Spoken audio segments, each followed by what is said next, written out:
Olá, muito bom dia, sejam bem-vindos ao canal onde ver é aprender.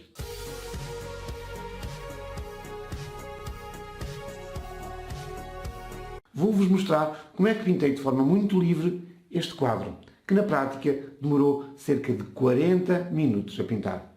Vamos a isso? Tenho uma boa notícia para vocês. Neste vídeo não vos vou amassar a falar dos detalhes da pintura. Se tiverem interesse em acompanhar alguns aspectos da técnica utilizada nesta obra, podem ler os textos que apresento no lado esquerdo do vídeo. Bem, não são tão boas notícias assim, porque eu não consigo estar calado. E por isso vou falar sobre a minha forma de ver a pintura em geral, da maneira que me vier à cabeça.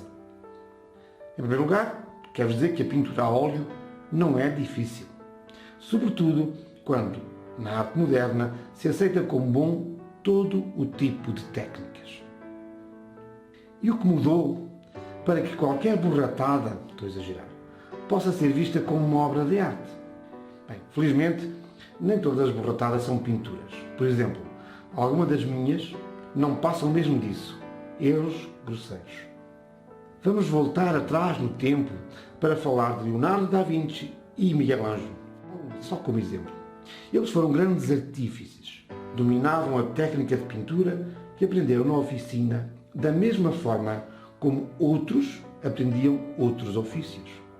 O objetivo de todos eles era destacarem-se na forma como dominavam a técnica e ganhar a vida com o seu ofício, fosse esse ofício pintar quadros ou fazer sapatos.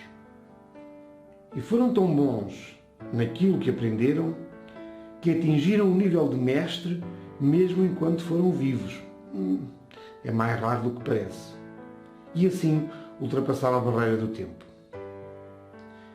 Os pintores, podemos classificar os clássicos, que se tornaram imortais, conseguiram-no através do domínio da técnica que lhes foi ensinada na oficina. Mas isso mudou. Vou pegar em Cézanne. Cézanne é um dos primeiros pintores a romper com a visão clássica da pintura. É filho de um banqueiro que não queria que Cézanne fosse pintor.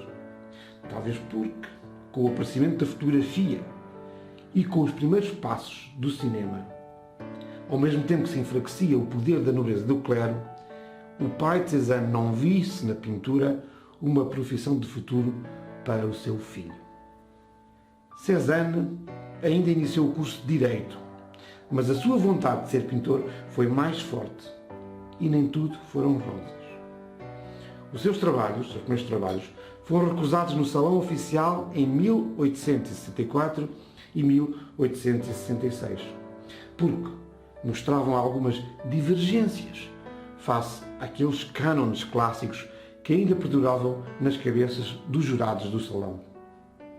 Mas a transformação da sociedade continua e o espaço para a nova arte, a arte impressionista neste caso, acabaria por chegar e vencer, abrindo caminho para novas perspectivas de pintura. Algumas dessas perspectivas marcaram épocas e deram-nos grandes artistas. Estou a falar do cubismo, do expressionismo, do surrealismo, do abstracionismo. Nos dias de hoje, estamos na época da pintura contemporânea. Contemporânea quer dizer os dias de hoje. E por isso, esta definição é mais verdadeira e sempre será verdadeira, porque não é possível estar numa época diferente da época contemporânea. Então, o que é a pintura contemporânea? Eu acho que ninguém sabe bem. É um conjunto de todas as características e técnicas que o mundo conheceu com a evolução da arte, muito à custa do impulso que Cézanne e os impressionistas deram. A definição mais correta para a pintura contemporânea pode ser a falta de definição.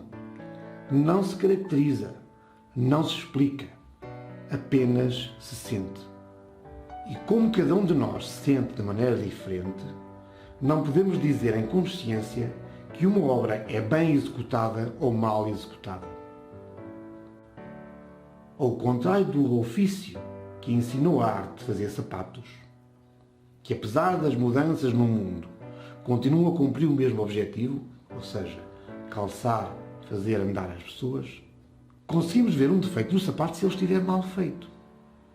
No entanto, na arte, quebraram-se as regras e os princípios e mudaram-se os objetivos a que ela se destina. Já não se destina a imortalizar uma pessoa, uma personagem, um nobre, um religioso ou um momento.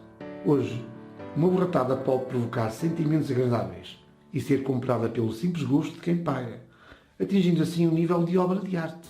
A propósito de borratada, ao contrário de Cézanne, eu não consegui abandonar o curso de Economia que o meu pai bem me aconselhou. E, durante este tempo, mantive a pintura como um hobby.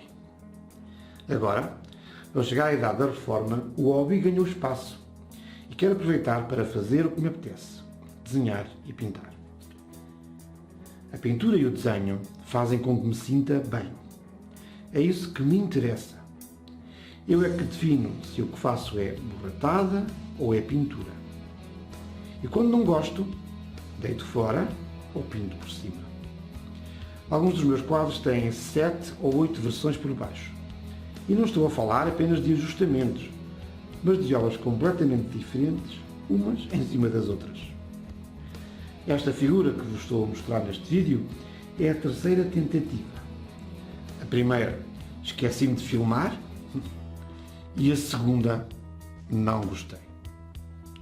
Gostei desta, não pelo resultado final, mas porque acho que pode ser útil para quem quer pintar figuras, se perceber que não é uma tarefa difícil.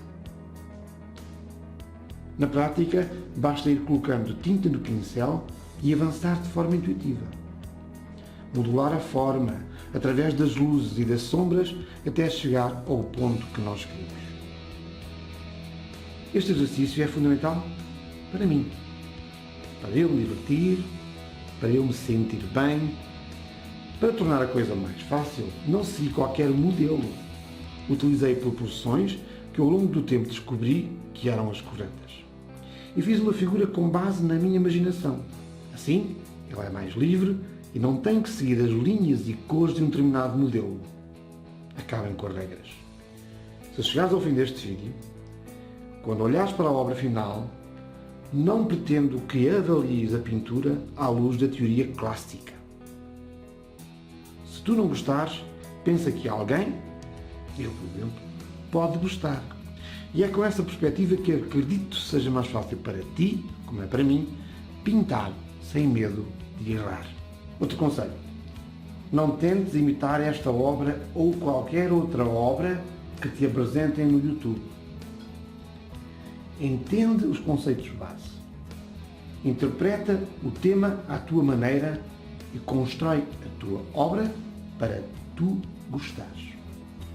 Se tentares copiar um estilo de algum pintor que gostes, podes estar a comprometer o teu estilo e, sobretudo, podes estar a sacrificar o mais importante na pintura: o teu prazer de pintar.